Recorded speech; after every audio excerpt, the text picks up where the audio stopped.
Olá! Nesse encontro, conversaremos sobre ambientes de aprendizagem presenciais e virtuais.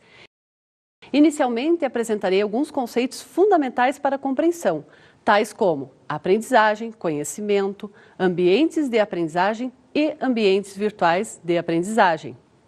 Na sequência, falarei sobre as concepções epistemológicas que perpassam o desenho de um ambiente virtual de aprendizagem, tipos e formas de interação e, para finalizar, comentarei sobre alguns modelos de avaliação de ambientes virtuais de aprendizagem que poderão ajudar vocês no futuro quando necessitarem escolher um ambiente virtual de aprendizagem, também denominado AVA.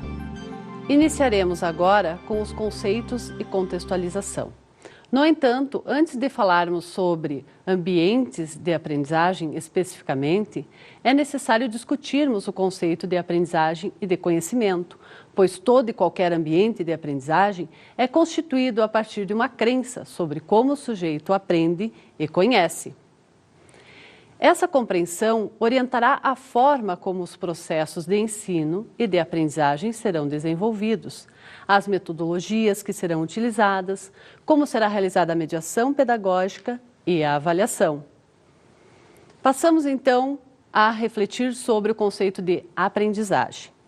Muitos teóricos que estudaram ou que ainda estudam o desenvolvimento humano têm buscado, ao longo do tempo, compreender como se dá a aprendizagem, ou seja, como o sujeito passa de um determinado conhecimento menos organizado para um conhecimento mais organizado. Dentre esses teóricos, encontramos o biólogo suíço Jean Piaget, considerado até a atualidade como um dos maiores psicólogos do desenvolvimento humano. Para Piaget, a aprendizagem, em geral, é provocada por situações externas e ocorre somente quando há, da parte do sujeito, uma assimilação ativa, ou seja, é necessário a atividade do sujeito. Sem essa atividade, para Piaget, não há aprendizagem. Toda a ênfase é colocada na atividade do próprio sujeito. E penso que sem essa atividade, não há possível didática ou pedagogia que transforme significativamente o sujeito. Assim, quando Piaget diz isso, ele ressalta a importância da ação do sujeito para que a sua aprendizagem ocorra, atribuindo a ele a responsabilidade também pelo seu processo. O autor acredita que caso não haja, no contexto do processo educativo, esse espaço para o sujeito agir sobre o objeto de conhecimento, a fim de que possa compreendê-lo, dificilmente ocorrerá a aprendizagem, capaz de transformar significativamente o sujeito. Agora, vamos conversar um pouco sobre o conceito de conhecimento. Sobre o conceito de conhecimento, Piaget nos diz que o conhecimento não é, de forma alguma, uma cópia da realidade, nem simplesmente olhar e fazer uma cópia mental ou imagem de um acontecimento. Conhecer é modificar, transformar o objeto, compreender o processo dessa transformação e, consequentemente, compreender o modo como o objeto é construído. Nessa concepção, o conhecimento é construído pelo sujeito que age sobre o objeto percebido, interagindo com ele, sendo as trocas sociais condições necessárias para o desenvolvimento do pensamento. Piaget se opõe ao ideal de um conhecimento impessoal, dizendo que o conhecimento como tal não existe, mas somente pessoas em relação ao que conhecem. Agora podemos, então, discutir o conceito de ambientes de aprendizagem. A partir desses conceitos que discutimos até o momento, o que podemos entender por ambientes de aprendizagem? Um ambiente de aprendizagem deve disponibilizar as condições necessárias para que a aprendizagem possa ocorrer. Ou seja, ele precisa propiciar acesso a informações em diferentes fontes e meios, sejam essas fontes físicas ou digitais virtuais. Por exemplo, livros, revistas, jornais ou a internet, né, através do Google acadêmico ou bibliotecas digitais. Deve também promover a interação entre os sujeitos, de forma a criar espaços dialógicos, onde os sujeitos possam dialogar, que busquem o desenvolvimento da colaboração e da cooperação. Deve ainda possibilitar um processo de mediação pedagógica, capaz de promover o desenvolvimento da autonomia do sujeito e da sua autoria. Precisa ainda ser suficientemente provocador, instigador, de forma a possibilitar ao sujeito estabelecer relações entre o conhecimento construído, a sua bagagem de conhecimento construído ao longo da sua vida, né, ao longo da sua história de interação, e as novas informações, criando então dessa forma suas redes de significação para ampliar o seu conhecimento. Assim, um ambiente presencial físico de aprendizagem se caracteriza pela presença física, corpo físico, dos sujeitos envolvidos no processo educativo, num mesmo tempo, ou seja, síncrono e mesmo espaço geográfico. Num ambiente virtual de aprendizagem, a presença se manifesta basicamente em forma de interação textual e pode ocorrer no mesmo tempo, ou seja, síncrono, por meio de ferramentas de bate-papo, por exemplo. Em tempos diferentes, ou seja, assíncrono, por meio de ferramentas como o fórum, diário, dentre outras, e em espaços geográficos distintos. Atualmente, existem inúmeros ambientes virtuais de aprendizagem que se propõem a dar suporte aos processos de ensino e de aprendizagem baseados na web, tanto originários do meio acadêmico, desenvolvido por equipes em universidades, normalmente interdisciplinares, quanto do meio comercial. Cada um deles tem, de forma implícita ou explícita, concepções sobre como ocorre o processo de ensino e de aprendizagem e servem a propósitos específicos. A seguir, falaremos então das concepções epistemológicas, o paradigma educacional presente nos ambientes de aprendizagem. Todo e qualquer desenvolvimento de um produto para a educação é permeado por uma concepção epistemológica, ou seja, por uma crença de como se dá a aquisição do conhecimento, de como o sujeito aprende. Essa concepção é a base do desenvolvimento do processo educacional, que é expresso nas ações educativas. Em alguns ambientes, é possível identificar a aplicação de uma concepção epistemológica, em particular ao processo escolhido para o seu desenho. Em especial, duas abordagens teóricas distintas podem ser verificadas, a empirista e a interacionista. Essas duas vertentes apresentam posições fundamentalmente distintas sobre a forma como o conhecimento é adquirido pelo sujeito, ou seja, de como a aprendizagem ocorre. Consequentemente, disponibilizando um conjunto de ferramentas que propiciam em maior ou menor grau o desenvolvimento de metodologias específicas para o fim a que se propõe. No quadro a seguir, podemos visualizar os modelos pedagógicos e modelos epistemológicos segundo Becker, onde S é sujeito, O é objeto, I é o indivíduo, MA é o meio ambiente com o qual o indivíduo interage, o A é o aluno e P é professor. Iniciaremos falando sobre o apriorismo. Na concepção apriorista, o conhecimento é entendido como algo exclusivo do sujeito, de forma que o meio não participa dele. O professor que fundamenta a sua prática pedagógica nessa concepção acredita que as condições de possibilidade do conhecimento são dadas na bagagem hereditária, ou seja, são pré-determinadas, ou a priori, como um pré-requisito, e não como uma instância de interação com o meio que pode se desenvolver. O conhecimento parece ser algo que precisa ser despertado no aluno, como se ele já estivesse ali, mas faltou a ocasião certa para esse conhecimento se manifestar. Em relação à concepção apriorista, Becker diz que o conhecimento é um presente da genética, dos deuses.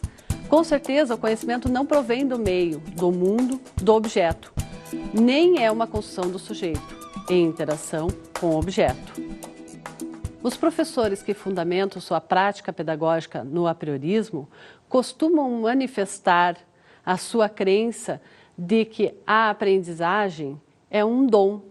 Muitas vezes referem que o João é bom em matemática porque seu pai era um excelente aluno em matemática, como se o conhecimento viesse na bagagem hereditária, ou seja, porque o seu pai teve um bom desempenho em matemática, automaticamente seu filho também teria um bom desempenho, quando, na verdade, outras concepções epistemológicas, as quais serão trabalhadas a seguir, mostrarão um aspecto diferenciado.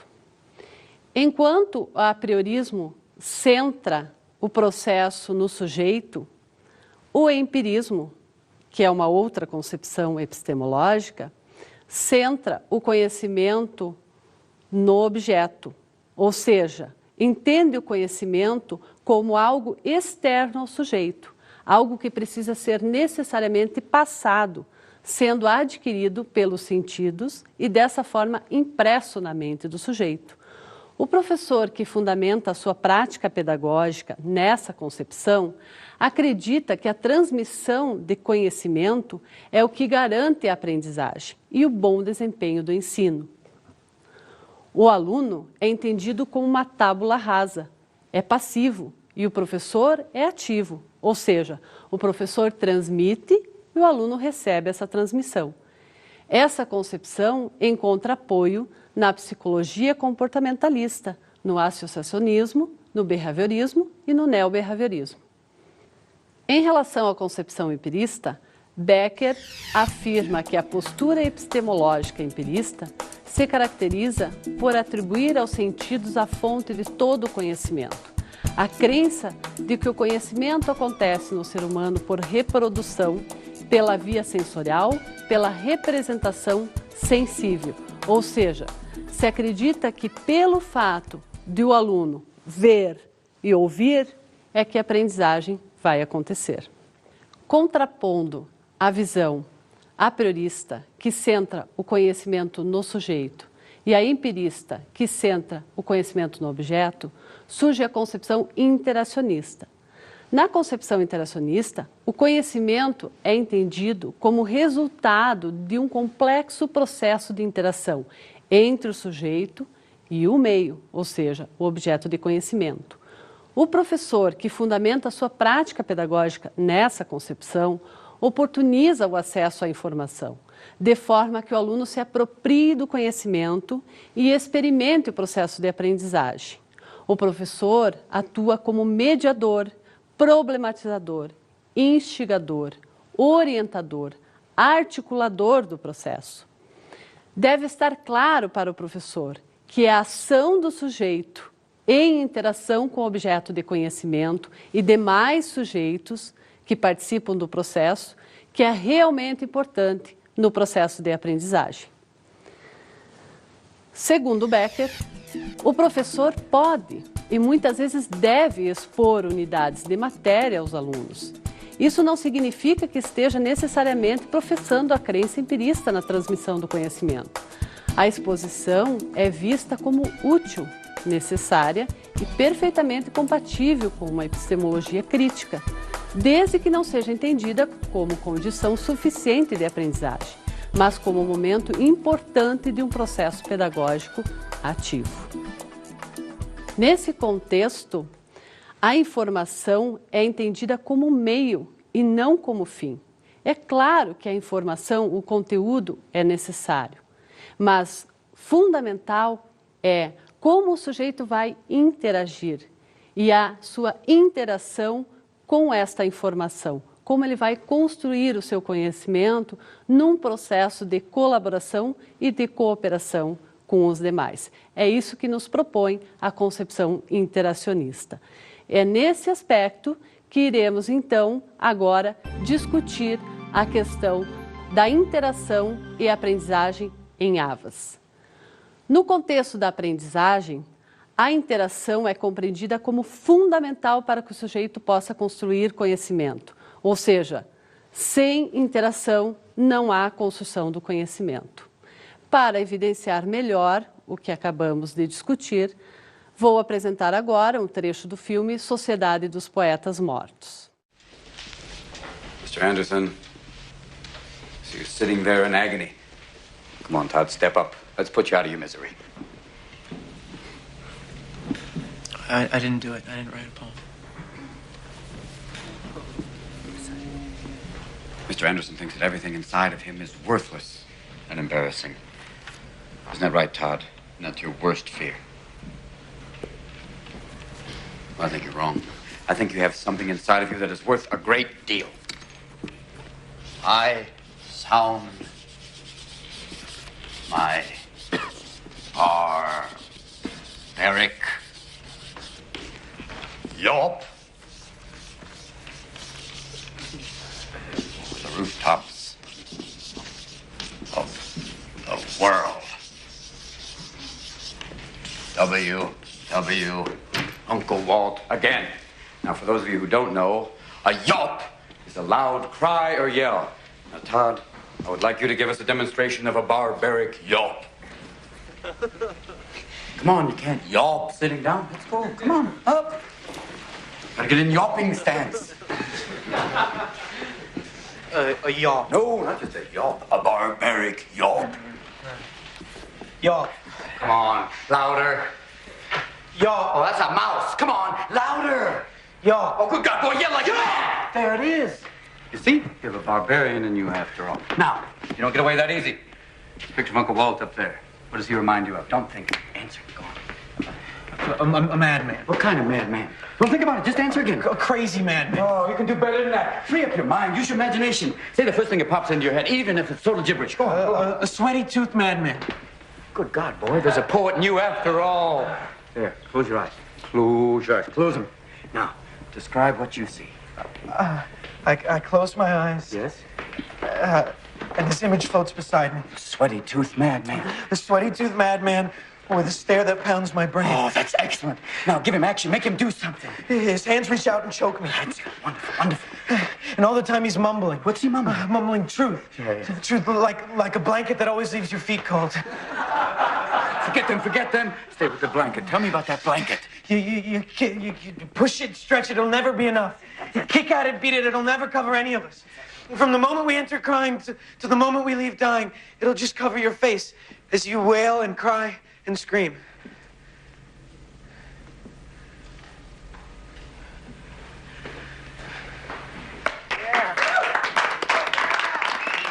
Don't you forget this. O que podemos compreender a partir desse trecho do filme Sociedade dos Poetas Mortos, ao estabelecermos uma relação com a questão da necessidade da interação para a aprendizagem? Que tipo de ambiente de aprendizagem se desenvolveu nessa situação? Era um ambiente de aprendizagem físico, sem dúvida, né? O que podemos entender, na verdade? O professor, ao observar o seu aluno e ao perceber a sua inquietude, a sua agonia, instiga-o, provoca-o a manifestar-se, a interagir. O aluno então comenta timidamente não ter escrito poema algum. O professor provoca-o ainda mais, como que não dando muita importância para as palavras escritas sobre uma folha de papel, mas sim instigando-o a pensar, a refletir, pois ele estava interessado no que o aluno tinha dentro dele, enfatizando a importância do que já conhece, do que é capaz de dizer, mostrando a ele que mesmo não tendo apresentado algo escrito, tem algo dentro de si e pode contribuir com o grupo. Desta forma, o professor o desafia a ponto de que adquira confiança em si mesmo no que tem a contribuir. Assim, o aluno começa a deixar a imaginação fluir e o poema surge. A construção acontece em meio à interação. Segundo o Primo, a interação é uma ação entre participantes, entre sujeitos que interagem, cujo foco está na relação estabelecida entre esses interagentes. A interação ocorre na medida em que o comportamento de um desses sujeitos influencia no comportamento do outro. Vocês podem ver mais sobre isso no site do livro Interação Mediada por Computador, também denominada IMC, de Alex Primo, acessando o que é IMC. A interação também é vista por Paulo Freire como um processo dialógico, imprescindível na comunicação e na intercomunicação entre sujeitos, fundamental para a construção da curiosidade epistemológica.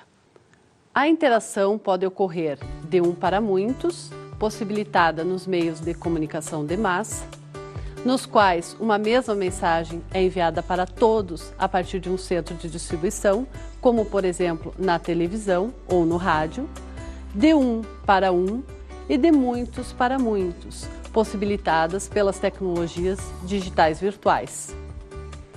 De acordo com Primo, a interação pode ser mútua ou reativa. Uma interação mútua é entendida como um processo em constante construção por meio de negociações realizadas pelos interagentes. As ações são interdependentes, influenciam o comportamento do outro e têm o seu comportamento influenciado, de forma que a cada evento comunicativo a relação se transforma. Um exemplo de interação mútua é um debate, que ocorre, por exemplo, no fórum de um ambiente virtual de aprendizagem. Um exemplo muito interessante de interação mútua ocorre nos processos de ensino e de aprendizagem em metaversos, em que os sujeitos constroem mundos digitais virtuais em 3 dimensões, também denominados MDV 3D. Nesses mundos, que são de natureza digitais virtuais, os sujeitos são representados por avatares e as suas ações modificam diretamente o ambiente e os sujeitos envolvidos. É possível criar objetos em 3D, visualizar o ambiente em 3 dimensões, a movimentação de todos os sujeitos presentes, ou seja, os avatares, olhar, falar, caminhar, correr, voar, dentre outras ações. Em um mundo digital virtual em 3D, as regras de conduta são estabelecidas pelos sujeitos que vivem e convivem nesses mundos, bem como a sua aparência, construções, propósitos, dentre outros. São ambientes virtuais de aprendizagem que existem na interação dos sujeitos, seja com o mundo, com os outros sujeitos, com o professor, do professor com os sujeitos, do professor com o mundo, etc. Já na interação reativa, o processo acontece fundamentalmente baseado na ação e reação, no estímulo-resposta. Apresenta relações lineares e unilaterais. Há uma sequência definida de acontecimentos sucessivos, demasiados determinísticos e de pouca liberdade criativa. A interação reativa está presente em grande parte dos processos de ensino e de aprendizagem. Vejamos o exemplo de um jogo que possibilita a interação reativa. Em alguns jogos educativos, os sujeitos envolvidos precisam realizar um conjunto de ações que são pré-definidas para passar de fase e avançar no jogo. Muitos deles são classificados por série e apresentam um conjunto de questões de matemática, história, português, dentre outras, as quais devem ser resolvidas pelos sujeitos conforme pré-programadas pelo programador que criou o jogo. E nada do que o jogador fizer de diferente irá afetar o jogo em questão. O jogo permanece sempre igual, mesmo após o jogador passar por todas as fases e finalizá-lo. Não é possível realizar ações no jogo que o modifiquem, transformem e nem construam novos objetos e modifiquem o seu final. São ações e reações determinadas, ou seja, possibilitam apenas interações reativas. A partir desse momento, passaremos então a discutir sobre os modelos de avaliação em ambientes virtuais de aprendizagem. Imagine que sua instituição ou empresa decidiu fazer uso de um ambiente virtual de aprendizagem e solicitou que você os ajudasse nessa escolha. O que você faria? Que elementos, que critérios você utilizaria como forma de possibilitar uma análise das opções existentes no mercado? Afinal, são tantas. Uma boa alternativa seria utilizar um modelo de avaliação de AVAS. Nesse contexto, destacam-se o modelo Conversational Framework e o modelo Viable Systems Model, também denominado VSM. Mais recentemente, Schlemmer e Fagundes e Schlemmer, 2002, propuseram um modelo interacionista construtivista sistêmico, o qual toma como referência os modelos citados anteriormente e o contraste entre o paradigma que norteia o processo educacional numa cultura de ensino fundamentada numa sociedade industrial e o paradigma da cultura da aprendizagem impulsionado pela sociedade em rede. Esse modelo de avaliação é construído a partir do paradigma da sociedade em rede, nas seguintes perspectivas: técnica, didático-pedagógica, comunicacional-social e administrativa. Perspectiva técnica. Considera as ferramentas disponibilizadas pelo AVA, ou seja, ferramentas de autoria, ferramentas de trabalho individual e de trabalho coletivo, suporte tecnológico e serviços diversos, tais como Virtualteca, Mural, dentre outros. Perspectiva didático-pedagógica.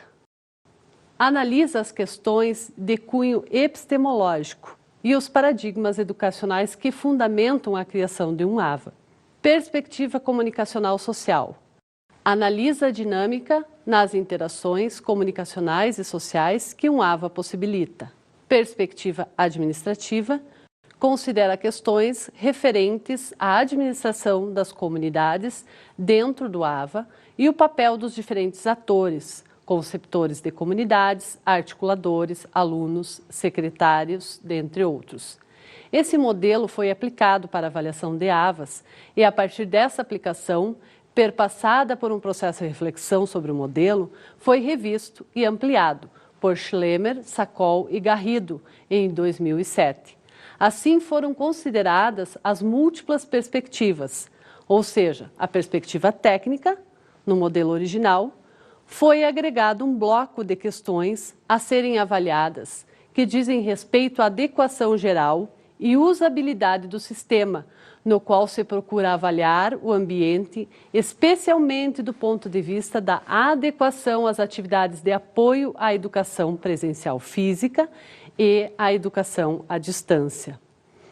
Foi também incorporada a avaliação de diferentes ferramentas, algumas delas até então não disponíveis ou pouco utilizadas na época da concepção do modelo original, em 2001, 2002, como, por exemplo, chat com voz.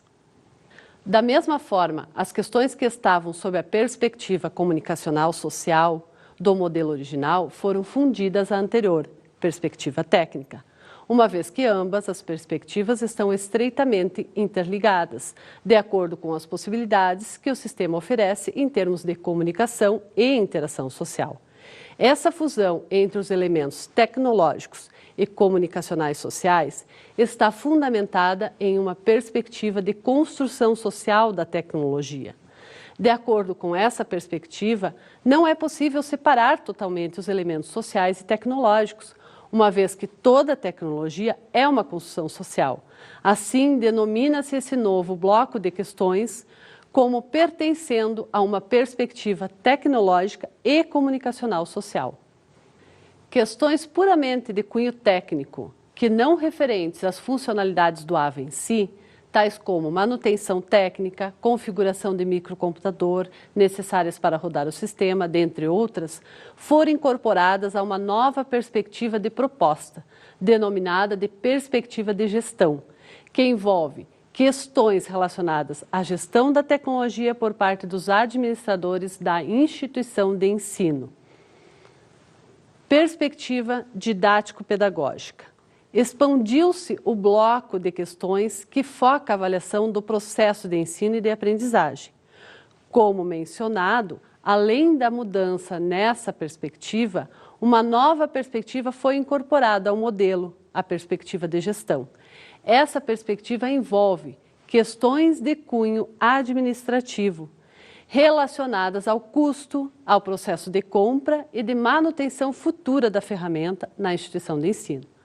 A perspectiva de gestão do novo modelo precisa ser distinguida da perspectiva administrativa constante no modelo original, uma vez que esta dizia respeito à gestão dentro do ambiente, nas atividades educacionais, nas comunidades, e não as questões de gestão da tecnologia da informação, que são importantes para os gestores da instituição de ensino. Passamos agora para o quadro Para Refletir.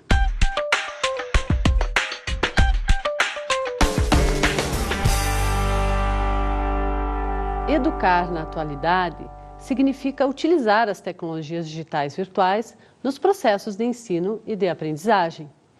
Nesse contexto, presenciamos um uso cada vez mais crescente de ambientes virtuais de aprendizagem, que possibilitam o desenvolvimento de ofertas na modalidade de educação à distância. Fala-se em ambientes de aprendizagem híbridos, ou seja, propostas que utilizam tanto ambientes presenciais físicos de aprendizagem, quanto ambientes virtuais de aprendizagem. Nesse sentido, quais são as aproximações e que distanciamentos podem ser identificados no contexto de um ambiente presencial físico de aprendizagem e no contexto de um ambiente virtual de aprendizagem?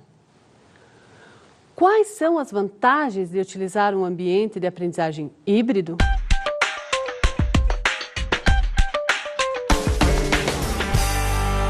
No encontro de hoje, foi possível conhecer melhor a temática Ambientes de Aprendizagem Presenciais e Virtuais. Iniciamos com alguns conceitos fundamentais, tais como aprendizagem, conhecimento, ambientes de aprendizagem e ambientes virtuais de aprendizagem. Depois, discutimos sobre as concepções epistemológicas que perpassam o desenho de um ambiente virtual de aprendizagem, tipos e formas de interação, e, por último, falamos sobre alguns modelos de avaliação de ambientes virtuais de aprendizagem, que poderão ajudar vocês quando necessitarem escolher um AVA. Espero que todas essas informações possam ter contribuído significativamente para a sua aprendizagem.